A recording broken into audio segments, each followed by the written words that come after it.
节买了3口锅，一口是里面镀了陶瓷的铸铁锅，然后是玻璃盖的，长这个颜色。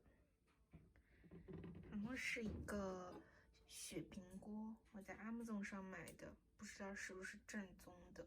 然后里面煮了2次以后，已经有点黑黑的了，怪怪的。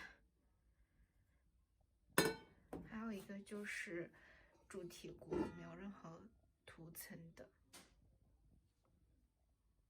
很重，是这个牌